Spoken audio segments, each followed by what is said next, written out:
रूस के राष्ट्रपति व्लादिमीर पुतिन को खत्म करने के लिए 3000 फाइटर जेट तैयार अमेरिका ने किए हैं। और आपको यह भी बता दें कि 1000 F-35 स्वीडन के साथ आया तो मिलेंगे सैकड़ों जेट। पूरा नेटो कर चुका है रूस पर अब हमले का अभ्यास। तो जेलेंस्की की हिम्मत को देखकर बाइडेन को भी अब लग रहा है कि पुतिन से लड़ा जा सकता है। इसलिए अमेरिका और नेटो ने 3000 फाइटर जेट वाली फोर्स तैयार भी करनी शुरू कर दी है। इस फोर्स के टारगेट पर मॉस्को है और पुतिन का सबसे बड़ा और खास ठिकाना क्रेमलिन भी है।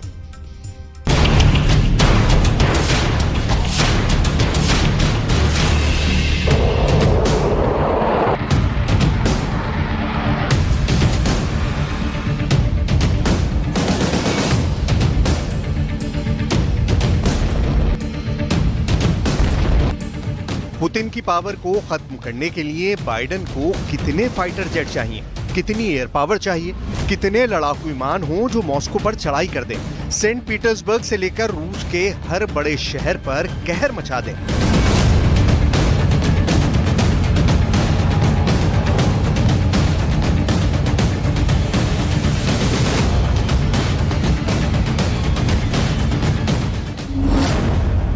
क्या बाइडेन का काम 500 फाइटर जेट से चल जाएगा या फिर उनको 1000 लड़ाकू विमानों की जरूरत पड़ेगी?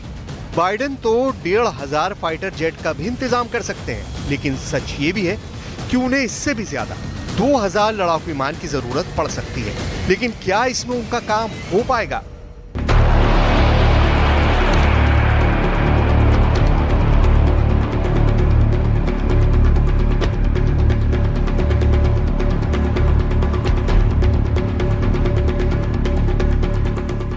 सवाल है कि आखिर बाइडेन को कितने फाइटर जेट की जरूरत होगी। यूक्रेन में चल रहे युद्ध के बीच पुतिन को रोकने या फिर उन्हें मारने का प्लान इससे भी खतरनाक हो सकता है, क्योंकि बाइडेन और उनके नेटो गुट ने इससे भी ज्यादा फायर पावर इकट्ठा करने का फैसला किया है।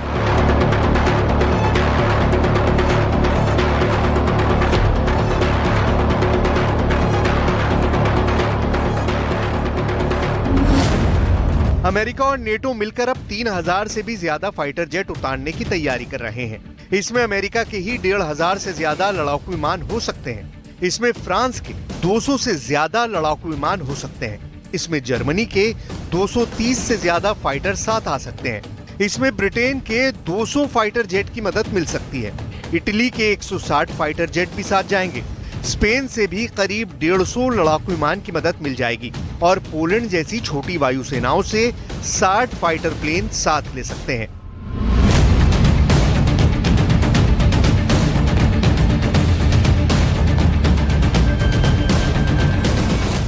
क्या इतने विमानों से बाइडेन का काम चल पाएगा कि वो मॉस्को पर बमों की बरसात कर दें? इस वक्त यूरोप के हर एयरबेस को बहुत ज्यादा एक्टिव कर दिया गया है। यहाँ बहुत ही खतरनाक फाइटर जेट रोज किसी न किसी मिशन के लिए लगातार लॉन्च हो रहे हैं। कोई वॉर एक्सरसाइज कर रहा है तो कोई पेट्रोलिंग पर निकला है ताकि रूस के विमानों को खदेड़ सके। ये वीडियो पुतिन को डरने पर मजबूर कर सकता है, क्योंकि खतरा परमाणु हमले का भी है।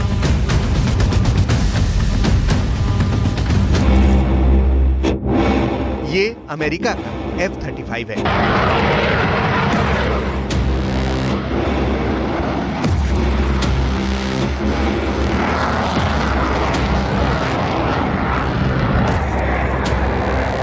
ये स्वीडन का ग्रिपेन है।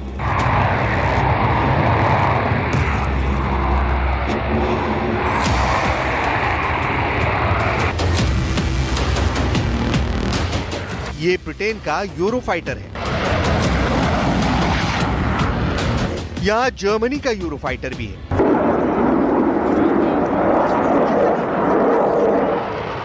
ये फ्रांस का रफाल फाइटर जेट है।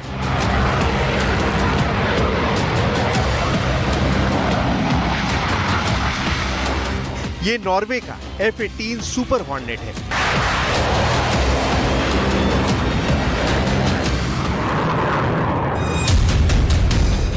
ये बेल्जियम का F-16 भी है।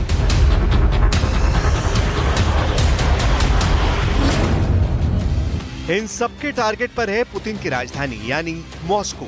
ये फाइटर हर दिशा से उड़ेंगे और इनके निशाने पर होगी रूस की कैपिटल। रूस पर सबसे बड़ी बमबारी के लिए यूरोप और नेटो की एयरफोर्स पूरी तरह तैयार है।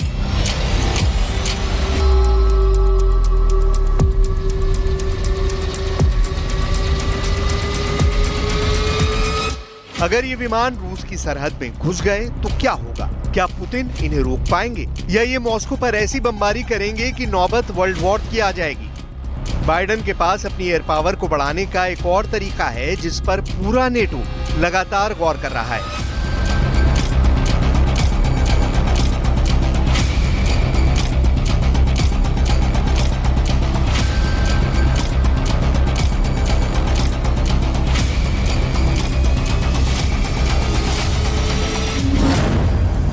ताकि किसी भी तरह रूस के 800 विमानों की टक्कर में 4 गुना एयर पावर तैनात की जाए और इसमें 3000 फाइटर जेट से भी ज्यादा की फोर्स पूरा नेटो उतारना चाहता है। ऐसा एक्सपर्ट लगातार कह रहे हैं। अगर ऐसा हुआ तो 4 गुना फाइटर जेट का मुकाबला पुतिन कैसे कर पाएंगे?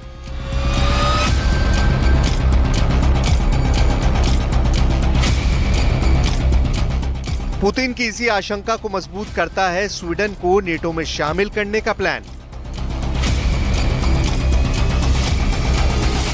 How fast Finland came in, and then how it has only been a year since Sweden sought membership, and we are confident that Sweden will come in the not too distant future, and that there will be unanimous support for that.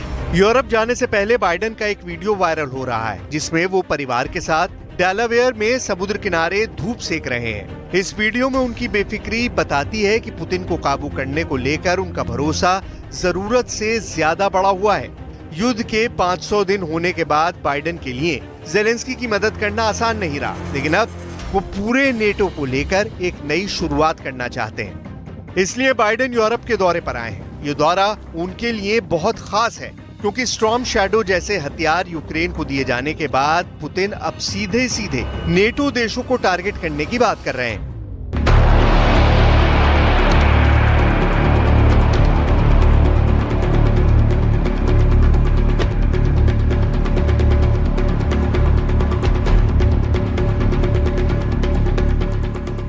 Britain में Biden की मुलाकात ऋषि सुनक से हुई है। दोनों के बीच काफी देर तक मीटिंग हुई और कहा जा रहा है कि इसमें सबसे बड़ा मुद्दा व्लादिमीर पुतिन ही रहे।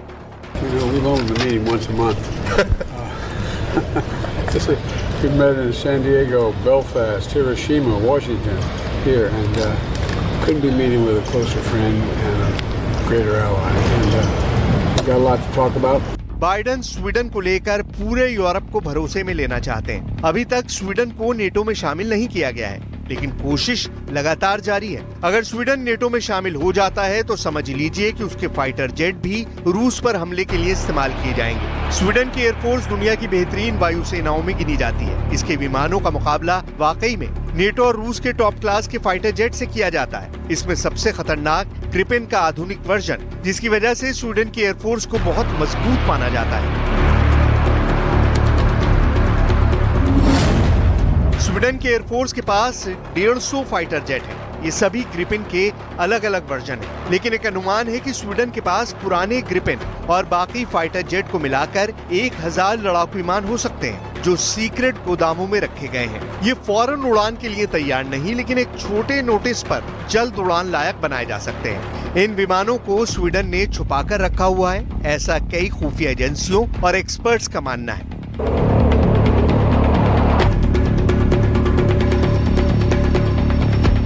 स्वीडन का ग्रिपेन बहुत ही शानदार फाइटर जेट है, जो 5वीं पीढ़ी का तो विमान नहीं, लेकिन इसकी खूबियों के आगे दुनिया के कई फाइटर जेट 19 साबित हुए हैं। ये पहला फाइटर जेट है जिसे दुनिया की सबसे खतरनाक air to air missile Meteor से लैस किया गया।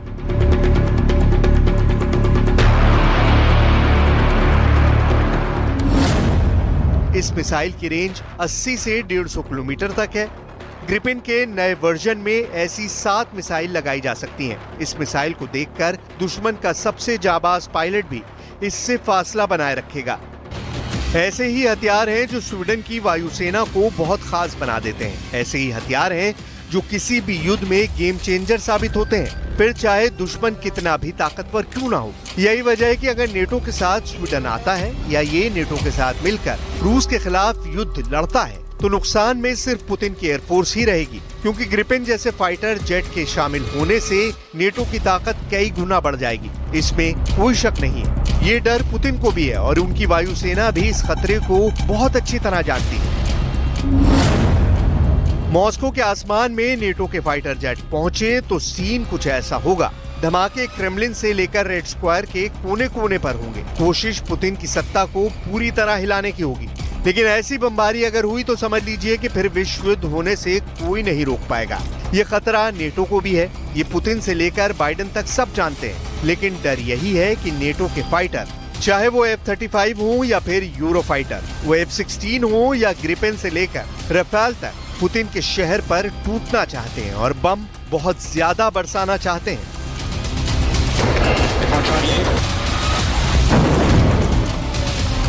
अब ऐसा डर क्यों है और यूरोप की मॉस्को के खिलाफ बड़ी तैयारी क्या है, इसे गौर से समझिए। नेटो ने अपने इतिहास का सबसे बड़ा हवाई युद्ध अभ्यास किया है, जिसका नाम है एयर डिफेंडर। इसमें 25 देशों के 250 से ज्यादा जहाज शामिल हुए।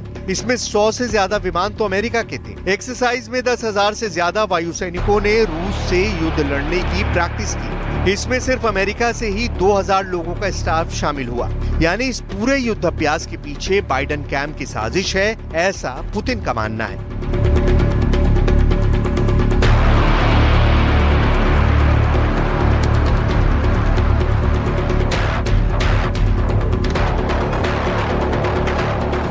इस युद्ध अभ्यास में उत्तरी यूरोप से लेकर बाल्टिक देशों का पूरा एयर स्पेस इस्तेमाल किया गया और जाहिर है यहाँ हर मिशन का टारगेट सिर्फ और सिर्फ रूस रहा, पुतिन की एयरफोर्स रही और रूस के कई शहर को टारगेट के तौर पर देखा गया। इस युद्ध अभ्यास में प्रैक्टिस की गई कि कैसे युद्ध के दौरान रूस के खिलाफ मिशन शुरू किए जा सके, कैसे विमानों को एक बेस से दूसरे बेस और फिर रूस के करीब तक लाया जाए।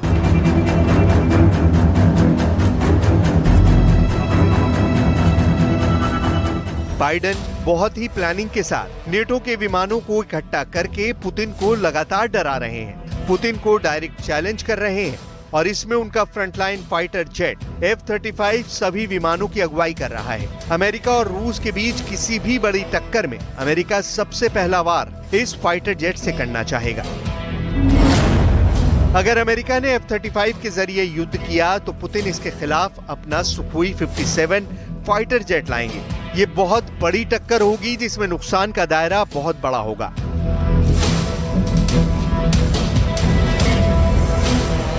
दुनिया के सबसे आधुनिक फाइटर जेट अगर एक दूसरे के सामने उतरेंगे और उनका आमना सामना हो गया तो यूरोप के आगे की टक्कर होगी। ऐसे हालात में विश्व युद्ध को रोकना मुश्किल हो जाएगा और नौबत परमाणु युद्ध की भी आ सकती है। ये डर इसलिए क्योंकि इन फाइटर जेट्स की वजह से यूक्रेन से भी बड़ा युद्ध होने का खौफ बढ़ने लगा है।